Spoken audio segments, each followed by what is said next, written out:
그 사람도 나한테 관심 있는 것 같은데. 카톡도 자주 하고 잘 맞는 것 같은데. 그런데 이게 진짜 연애로 이어질 수 있는 건가요? 우리는 이런 고민을 하며 썸이라는 애매한 관계 속에서 마음을 허비하고 감정에 소모되고 나중에는 상처받곤 합니다. 썸이라는 건 시작도 끝도 불분명한 상태입니다. 그래서 더 어렵습니다. 하지만 질문해 봅니다. 하나님은 이런 썸의 시기에도 일하시고 인도하실 수 있을까요? 감정은 가볍게 시작되지만 그 안에서 진짜 중요한 건 하나님의 뜻입니다. 하나님은 결코 우리의 감정을 가볍게 여기지 않으십니다. 감정이 시작되는 그 처음 순간부터 하나님은 이미 일하고 계십니다. 그 전에 저희 채널의 방향성이 마음에 드신다면 좋아요와 구독, 알람 설정을 해주세요.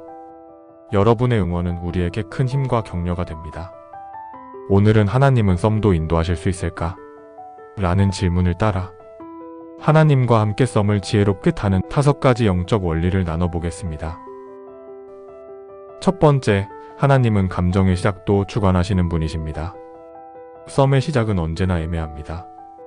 그 사람이 나에게 관심이 있는 건지, 단순한 친절인지, 혹시 내가 혼자만 마음이 커지고 있는 건 아닌지, 그 감정의 흐름 속에서 혼자 착각하거나 앞서 나가는 일이 너무 흔합니다. 하지만 성경 속 룻은 그 시작을 하나님 안에서 지혜롭게 걸어간 여인이었습니다. 룻은 유대 땅에 도착한 후 낯선 환경 속에서도 자신에게 주어진 책임과 삶에 집중했습니다. 그녀는 보아스를 처음 만났을 때부터 감정적으로 반응하지 않고 먼저 이삭을 줍는 자신의 역할에 최선을 다하며 상황과 사람들의 반응을 조용히 살피는 시간을 가졌습니다. 그 긴 시간 동안 룻은 자신의 삶에 집중했고 감정보다 신실함으로 하루하루를 쌓아갔습니다. 그러던 어느 날 보아스는 룻이 편히 일할 수 있도록 배려했고 함께 식사 자리에 초대하며 자신의 관심을 조심스레 표현합니다. 그때 룻은 조심스럽지만 명확하게 묻습니다. 나는 당신의 한 요정과도 같지 못하오나 어찌하여 내게 은혜를 베푸시며 나를 돌보시나이까? 이 말 속에는 그녀의 절제된 감정, 분별력 있는 판단, 그리고 겸손한 태도가 담겨 있습니다. 섣불리 기대하거나 추측하지 않고 시간을 충분히 보내며 상대의 중심을 지켜본 후에 정중하게 물어보는 이 장면은 오늘날 여성들에게 꼭 필요한 지혜를 보여줍니다. 룻은 자기 감정보다 하나님 앞에서의 질서와 경계를 더 중요하게 여겼습니다. 결국 룻은 감정이 아닌 신실함으로 그 관계를 쌓아갔고 그 중심이 하나님 안에 있었기 때문에 보아스는 룻을 더욱 귀하게 여길 수 있었습니다. 감정의 시작부터 하나님이 인도하신다는 믿음이 룻을 보호했고 결국 하나님의 계획 안에서 진정한 사랑과 회복을 경험하게 된 것입니다. 너는 범사의 그를 인정하라. 그리하면 내 길을 지도하시리라. 썸도 감정도 관계의 시작도 모두 하나님이 인도하실 수 있습니다. 두 번째, 하나님은 나보다 그 사람의 진심을 더 잘 아시는 분입니다. 썸에서 가장 많은 혼란은 상대의 감정이 무엇인지 확실히 알 수 없을 때 생깁니다. 좋아하는 것 같지만 또 모호하고 기대하면 실망하고 혼자서 관계의 온도를 계속 추측하게 되는 시기. 이럴 때일수록 중요한 건 내가 어떻게 말하느냐보다 하나님 앞에서 어떤 태도로 기다리고 분별을 가지느냐입니다. 에스더는 왕의 사랑을 받았던 여인이었습니다. 하지만 민족의 생명을 걸고 왕에게 간청해야 하는 중대한 상황 앞에서 에스더는 자신의 감정이나 위치에 기대지 않았습니다.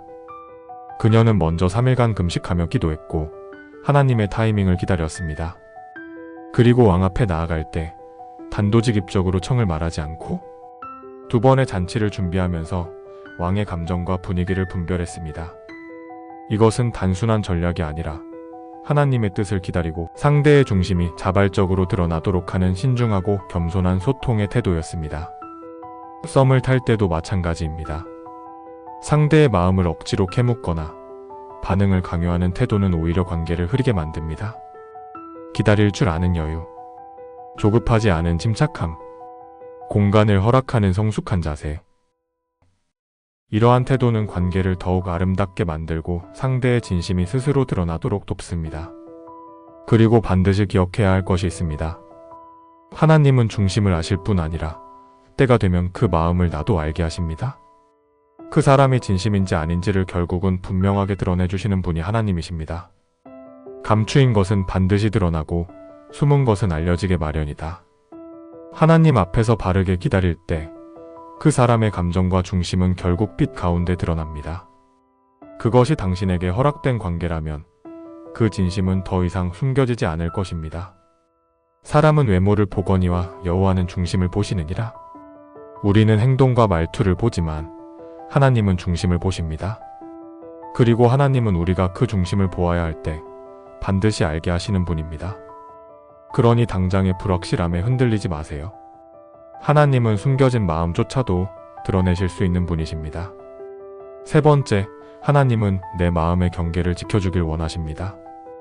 썸이 흐르는 시기에는 감정이 생각보다 훨씬 더 빠르게 자라납니다. 자꾸 연락하고 자꾸 기대하게 되다 보면 너무 쉽게 마음을 내어주고 상대의 말 한마디, 연락 한 번 없던 날에도 감정이 요동치게 됩니다. 이 현상은 심리학적으로도 설명됩니다. 정서적 투사라는 개념이 있는데요. 이는 내가 품은 감정을 상대도 똑같이 느끼고 있다고 착각하는 심리적 반응입니다. 예를 들어, 내가 상대를 좋아하면 그도 당연히 나에게 호감이 있을 거라고 믿게 되는 것이죠. 그래서 상대가 잠깐만 관심을 보여도 마음이 훅 열리고 혼자 사랑하고 혼자 상처받는 일이 생깁니다. 또한 심리학에서는 애착과 도파민에 대해서도 이야기합니다. 썸 시기의 설렘과 불확실성은 우리 뇌에서 도파민을 과도하게 자극하게 되는데 이게 마치 롤러코스터 같은 중독 반응을 일으킵니다. 그 설렘과 기대 때문에 이 관계가 마치 특별하고 운명 같은 착각까지 하게 만들죠. 하지만 성경은 이렇게 말합니다. 무릇 지킬 만한 것보다 더욱 내 마음을 지키라. 생명의 근원이 이에서 남이니라. 하나님은 우리에게 감정을 무시하라고 말씀하지 않으십니다. 다만 그 감정이 우리 삶의 기준이 되지 않도록 마음을 먼저 지키라고 말씀하십니다. 감정에 휘둘리기 전에 한 발짝 물러서세요. 너무 빨리 표현하지 마세요. 모든 마음을 다 드러내기 전에 자신에게 먼저 물어보세요. 나는 지금 이 관계 안에서 하나님과 멀어지지 않고 있는가? 마음을 뒤로 물리는 훈련은 단순한 밀당이 아니라 자신의 내면을 지키는 거룩한 절제의 과정입니다. 그리고 이 훈련을 통해 우리는 내 감정을 더 객관적으로 바라보게 되고 나는 지금 사랑받을 준비가 되어 있는가? 라는 중요한 질문을 던질 수 있게 됩니다. 하나님은 우리가 관계에서 무너지지 않도록 상처로부터 보호받도록 건강한 울타리 안에서 사랑하기를 원하십니다. 감정을 지키는 여자는 상대에게 더 신비롭고 매력적인 존재가 되며 무엇보다 하나님 안에서 자기 자신을 잃지 않는 단단한 사람으로 자라납니다. 네 번째, 하나님은 썸을 통해 진짜 사랑으로 인도하십니다. 썸이라는 흐름 안에서도 하나님은 진짜 사랑으로 이어지는 길을 열어가십니다. 하지만 그 사랑은 결코 사람의 노력이나 감정의 강도로 만들어지는 것이 아닙니다. 아무리 애쓰고 매달려도 하나님이 허락하지 않으신 관계는 결국 흘러가게 되어 있습니다. 반대로 하나님이 연결하신 관계는 외부의 어떤 시험이나 방해 속에서도 끊어지지 않는 힘을 가지게 됩니다.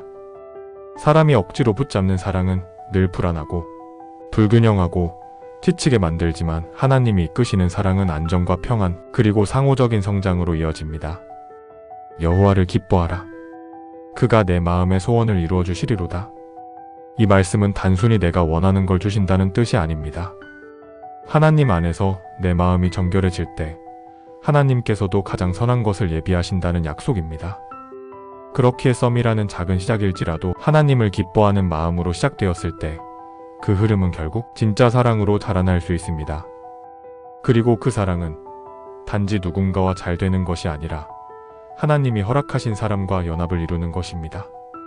이 연합 안에는 단순한 설렘이 아니라 함께 기도하고 함께 성장하고 함께 하나님께 나아가는 여정이 있습니다. 하나님은 그런 사랑을 통해 우리가 사랑이 무엇인지 깨닫게 하시고 사랑을 통해 우리 자신도 더 깊이 성장하게 하십니다.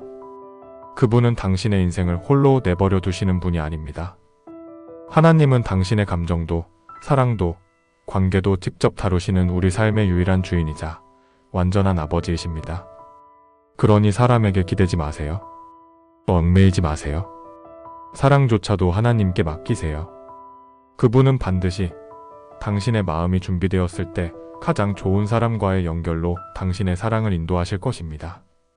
5번째, 하나님은 썸을 통해 나를 성장시키십니다. 썸이 연애로 이어지지 않았다고 해서 그 시간이 헛되었다고 말하지 마세요. 하나님은 그 과정 속에서 당신을 조용히, 그러나 분명히 성장시키고 계십니다. 하나님은 당신을 실패로 여기지 않으십니다. 오히려 감정이 복잡해지고 기대가 어긋나고 혼자 상처받은 것 같은 시간조차도 하나님은 그것을 통해 당신 안에 인내와 연단의 뿌리를 심으십니다. 환난은 인내를, 인내는 연단을, 연단은 소망을 이루는 줄 알미니라. 하나님은 우리가 겪는 마음의 어려움을 통해 우리를 더 강하고 더 깊고 더 현명한 여인으로 만들어 가십니다. 그리고 그 과정을 통해 당신은 감정의 흐름을 더 잘 이해하게 되고 사랑에 대한 기준을 하나님의 말씀 안에서 새롭게 정립하게 되며 무엇보다 하나님과의 관계가 깊어지고 단단해집니다. 하나님은 당신을 준비시키십니다. 사랑받을 자격이 있어서가 아니라 사랑을 건강하게 감당할 수 있는 사람으로 자라게 하십니다. 그래서 썸도 감정의 아픔도 모두 하나님의 훈련입니다. 하나님께는 결코 실패라는 계절이 없습니다. 썸이 끝났다고 해서, 관계가 이어지지 않았다고 해서 당신이 실패한 것이 아닙니다. 하나님은 그 시간을 사용하셔서 당신을 마침내 소망을 품은 여인, 진정한 사랑을 누릴 수 있는 여인으로 만들어 가십니다. 그분은 당신을 멈추지 않으시고 멋진 작품으로 다듬어 가시는 가장 인내 깊은 조각가이자 당신을 끝까지 사랑하시는 아버지이십니다.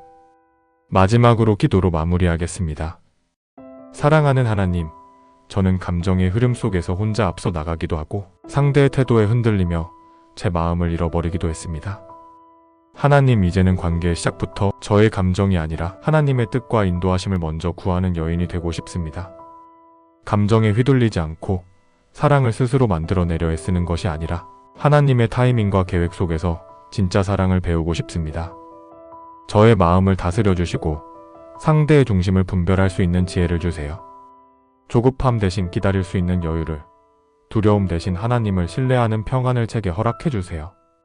혹시 제 안에 무너진 마음의 경계가 있다면 회복시켜 주시고 사람의 말보다 하나님의 음성에 귀 기울이며 하나님이 기뻐하시는 관계를 분별할 수 있도록 도와주세요. 또한 썸이 끝났다고, 관계가 이루어지지 않았다고 해서 제 인생이 실패한 것이 아님을 믿게 해주세요. 하나님은 이 시간을 통해 저를 더 단단하게, 더 현명하게, 더 깊은 사랑을 감당할 수 있는 여인으로 만들어가고 계심을 믿습니다. 저는 사랑을 포기하는 것이 아니라 하나님의 방식대로 다시 준비되기를 선택합니다. 썸도 사랑도 제 감정도 모두 주님께 맡깁니다. 저를 가장 아름답게 만드실 아버지를 신뢰합니다. 예수님의 이름으로 기도드립니다. 아멘. 하나님과 함께 만들어가는 사랑의 여정이 되길 바랍니다. 당신의 사랑을 응원합니다. 다음 영상에서 또 만나요. 감사합니다.